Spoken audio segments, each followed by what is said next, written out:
Have you ever closed your eyes and truly imagined it? I mean, really pictured it. Imagine waking up not to the sound of traffic, but to the roar of the Atlantic Ocean crashing against colossal cliffs right outside your window. Picture a life where your neighbors are not just people you nod to, but a tight-knit tribe, a family bound together by shared history and the formidable power of the sea. What if your daily commute was a battle against wind and waves, and your calendar was marked not by bank holidays, but by the turning of the tides and ancient festivals passed down through generations? This isn't a fantasy, a story from a forgotten book. This is real life, happening right now on the hidden islands dotted along Ireland's wild western coast. Out there, beyond the familiar green fields and bustling cities, lies a different kind of Ireland. It's an Ireland that few tourists ever see, a world that exists on its own terms, governed by the raw, untamed spirit of nature. These islands are like fortresses, guarding ancient ways of life against the relentless march of the modern world. They are places of immense beauty and incredible hardship, where survival is a daily testament to human grit and ingenuity.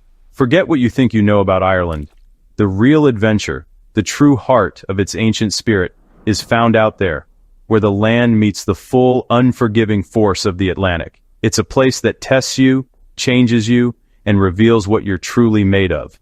Life on these outposts is stripped back to the essentials. It's about survival, community, and a deep, unshakable connection to the environment. The sea is everything. It's a provider, a barrier, a constant companion, and a formidable foe. It dictates when you can leave, when you can return, and what you will eat for your dinner. This constant negotiation with the elements forges a unique kind of person. Resourceful, resilient, and profoundly aware of their place in the natural world. It's a powerful lesson in humility, a reminder that we are small parts of a much bigger, wilder system. You learn to read the sky, understand the moods of the water, and respect the power that surrounds you. This isn't just about a physical location, it's about a state of mind. It's about stepping away from the noise and complication of modern society and finding a purer, more fundamental way of being. These islands challenge our ideas of progress and success. They ask us to consider what is truly important in life. Is it the accumulation of things, or the richness of our connections to people and to the earth? As we begin this journey to explore Ireland's hidden island secrets, we are not just discovering remote places on a map. We are uncovering a powerful story about human endurance, the strength of community, and the timeless wisdom of living in harmony with the wild. Make sure to hit that subscribe button for more content like this. When most people picture Ireland, they see rolling green hills, ancient castles, and the lively pubs of Dublin. It's a beautiful picture, but it's incomplete. It misses the raw, untamed soul of the country that lies just off its western shores.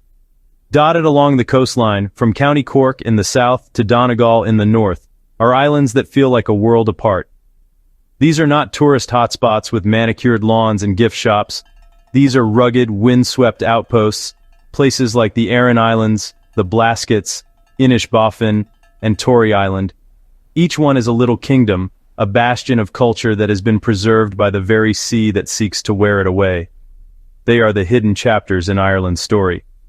These islands are mysterious by their very nature. Their isolation has turned them into living museums, where the Irish language, Gaeilge, is often the first and most common tongue spoken. Here, folklore isn't just a collection of old stories. It's a living, breathing part of the community's identity, woven into the names of fields, rocks, and streams. The modern world can feel very far away when you're standing on a cliff edge, with nothing between you and America but 3,000 miles of churning Atlantic. This distance has created a unique cultural ecosystem, a place where time seems to move at a different pace, guided by the seasons and the sea rather than the clock. Getting to these places is an adventure in itself. The journey often involves a ferry ride across unpredictable waters, where the spray of the sea hits your face and the wind whips around you. It's a powerful transition, a physical crossing that feels like you're leaving one world behind and entering another. On arrival, you won't find sprawling towns or motorways. Instead, you'll find narrow, winding lanes, stone walls that have stood for centuries, and small, clustered villages that huddle together for protection against the elements. The landscape is often stark and treeless, shaped by millennia of wind and salt spray, yet it possesses a wild, breathtaking beauty that gets under your skin. Each island has its own distinct character, its own legends, and its own proud identity. The Éire Islands are famous for their labyrinth of stone walls and dramatic prehistoric forts. The now uninhabited Blasket Islands produced a wealth of incredible literature, as islanders documented their harsh but rich lives. Tory Island, far off the coast of Donegal, is so unique it even has its own elected king, who greets visitors as they step off the boat. These are not just geographical locations, they are communities with deep roots and fierce pride, holding on to their heritage with a tenacity born from centuries of self-reliance. They are Ireland's final frontier. Life on Ireland's remote islands has been shaped, above all else, by two powerful forces: isolation and the sea. These are not just background details. They are the central characters in the story of every islander. The sea is a constant presence, its sound a permanent soundtrack to their lives. It's the provider of fish, the highway to the mainland, and the source of the very air they breathe. But it is also a relentless jailer. For days, or even weeks, during winter storms, the sea can cut the islands off completely, isolating them from the rest of the world. This profound isolation has been the crucible in which their unique culture was forged. This separation from the mainland meant that for centuries, island communities had to be almost entirely self-sufficient. You couldn't just pop to the shops for a bag of sugar or call a repairman if something broke. You had to learn to fix it yourself, grow it yourself, or find a way to live without it. This fostered an incredible spirit of resourcefulness and ingenuity. Islanders became masters of making do, using whatever the land and sea provided.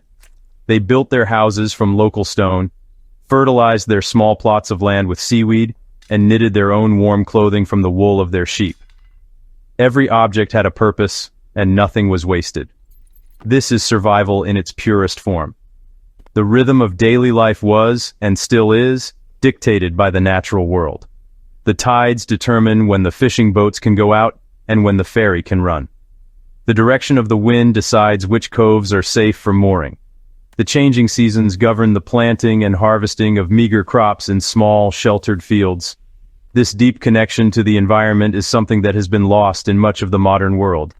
On the islands, you live in a constant state of awareness, observing the subtle shifts in the weather, the patterns of the waves, and the behavior of the seabirds.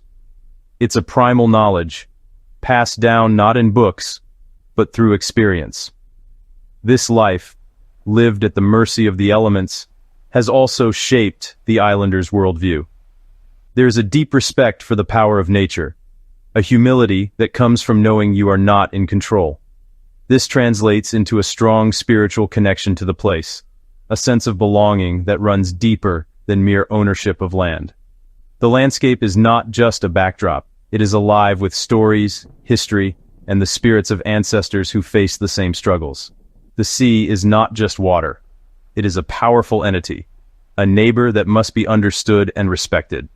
This relationship, built over generations of survival, is the very bedrock of island identity. In the face of relentless winds and encroaching modernity, the traditions of Ireland's islands stand like the ancient stone forts that dot their coastlines, weathered but unbroken. These customs are not quaint relics performed for tourists. They are the living, breathing heart of the community. One of the most powerful traditions is the language itself. On many islands, particularly in the Gaeltacht regions, Irish, Gaeilge, remains the primary language of daily life. Hearing it spoken fluently, not in a classroom but in the post office or on a fishing boat, is like hearing an echo from the ancient past. It's the tongue of poets and kings, and it carries within it a unique way of seeing the world. Music and storytelling are woven into the very fabric of island society. In the evenings, especially during the long, dark nights of winter, communities gather in homes or local pubs. Someone will pull out a fiddle or an accordion, and soon the air is filled with the lively, haunting melodies of traditional Irish music. These sessions are not performances. They are conversations, a way for the community to connect and share. Stories are told, tales of shipwrecks, heroic fishermen, mischievous fairies, and ghostly apparitions. These stories do more than entertain. They reinforce a shared history, pass on local knowledge, and keep the memory of past generations alive for the next. The islanders' craftsmanship is another tradition born from necessity and perfected into an art form. The most famous example is the Éire jumper, a complex garment of knitted patterns that was once unique to each family. The intricate stitches, like cables, diamonds, and zigzags, were not just for decoration. They were symbols, representing fishermen's ropes, small fields, and the winding cliff paths. It is said that if a fisherman was lost at sea and washed ashore, his body could be identified by the specific pattern of his jumper. These jumpers are a testament to the islanders' skill, a warm shield against the elements, and a beautiful expression of their identity. Even the way they work the land and sea is steeped in tradition.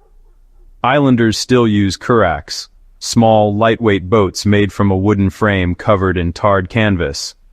These simple vessels are perfectly designed for the treacherous local waters, able to ride high on the waves where heavier boats would struggle. On land, they cultivate potatoes and vegetables in lazy beds, a traditional method of building up soil and seaweed on top of the rocky ground to create small, fertile plots. These are not outdated methods. They are sophisticated techniques, honed over centuries to work in perfect harmony with a challenging environment. They are a powerful lesson in sustainable living. To survive on these islands is to understand the true meaning of resilience. It's a quality that's been hammered into the soul of every islander by the relentless Atlantic weather. Storms here are not just a bit of bad weather. They are a force of nature that can shake houses, flood fields, and cut off all contact with the outside world for days on end.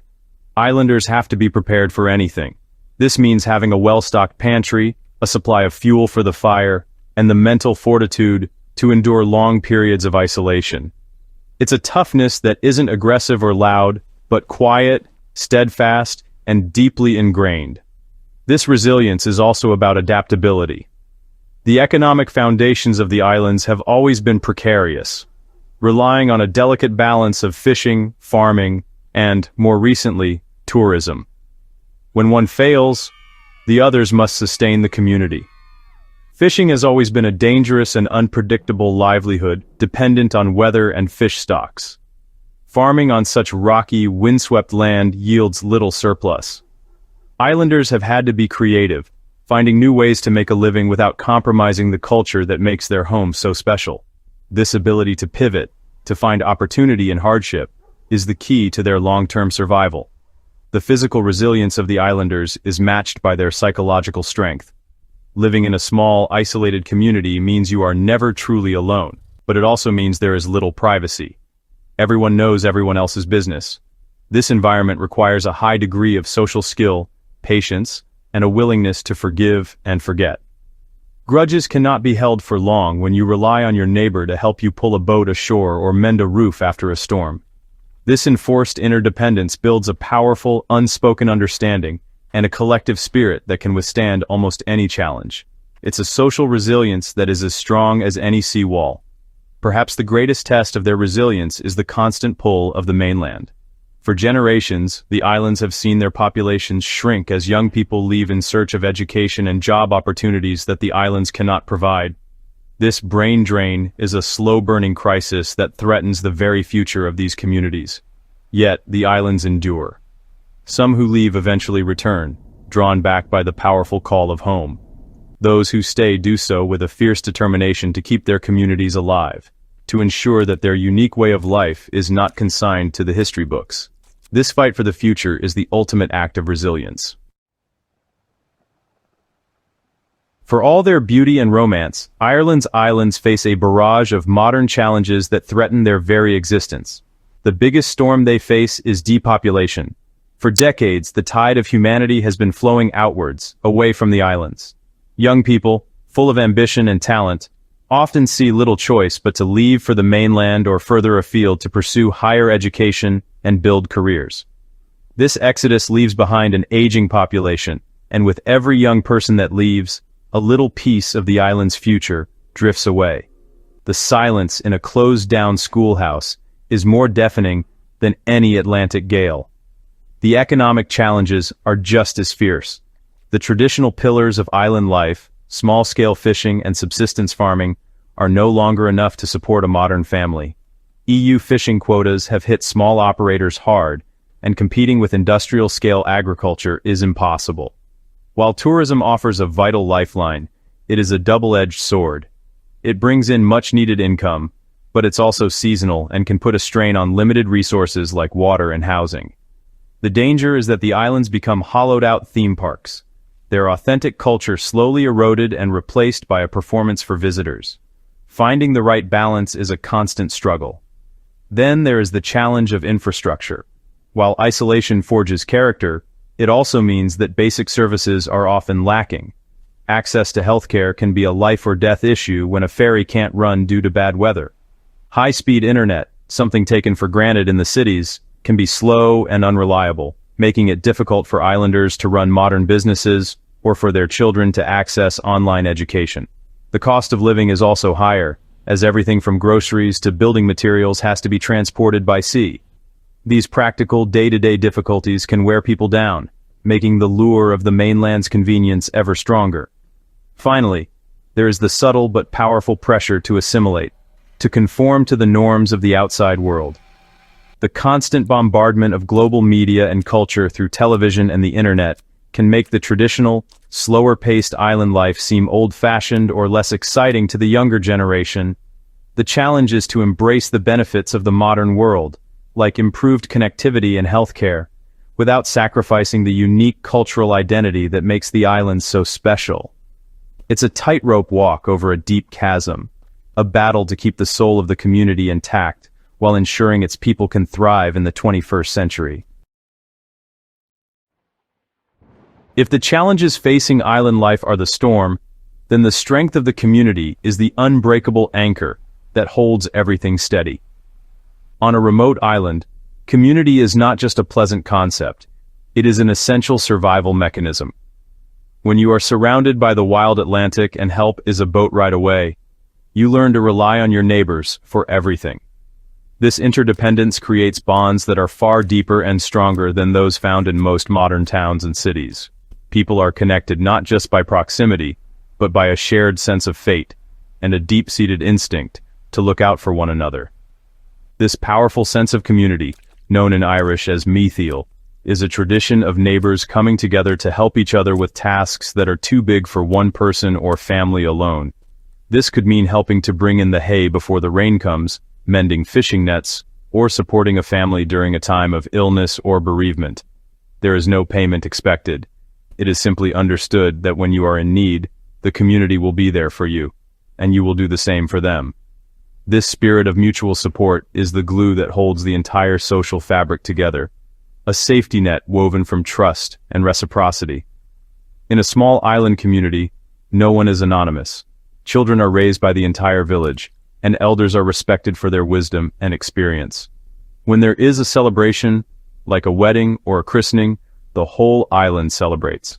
When there is a tragedy, the whole island mourns together. This shared emotional life creates a profound sense of belonging, a feeling of being part of something bigger than oneself. It provides a level of emotional security and support that is increasingly rare in our individualistic, fragmented world. You are known, you are valued, and you are never truly alone. This collective strength is the islanders' greatest asset in facing the future. It is this spirit that drives them to set up community cooperatives to manage local resources, to fight for better ferry services, or to create new enterprises that will provide jobs for the next generation.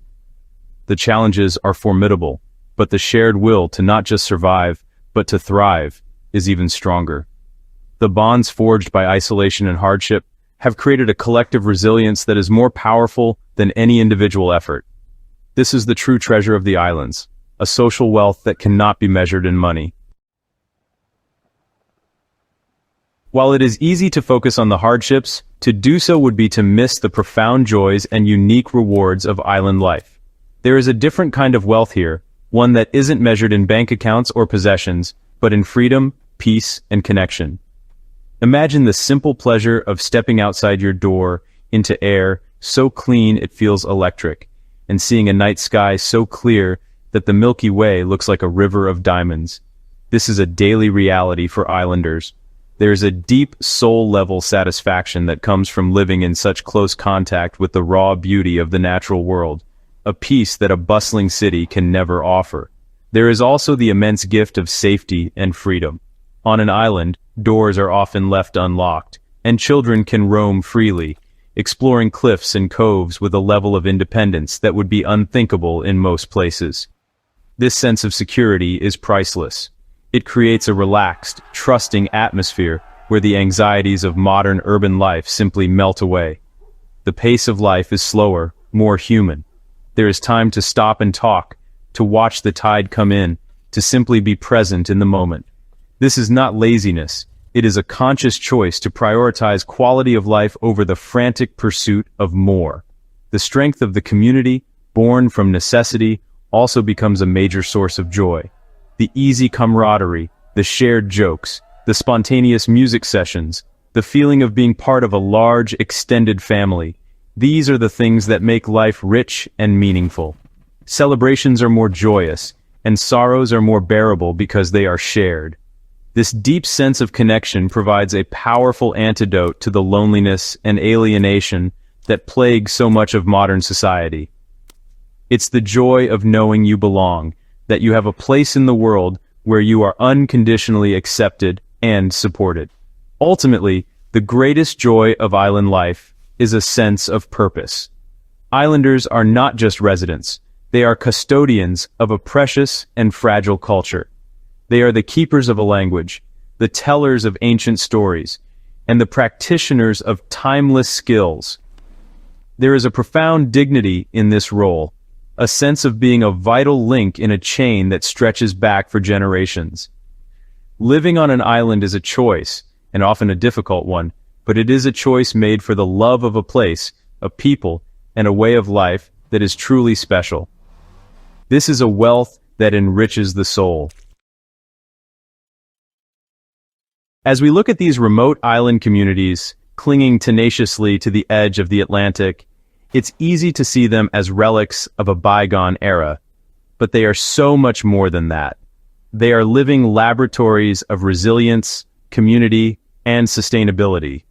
In a world grappling with climate change, social isolation, and a loss of identity, these small, wind-beaten islands offer powerful and timely lessons.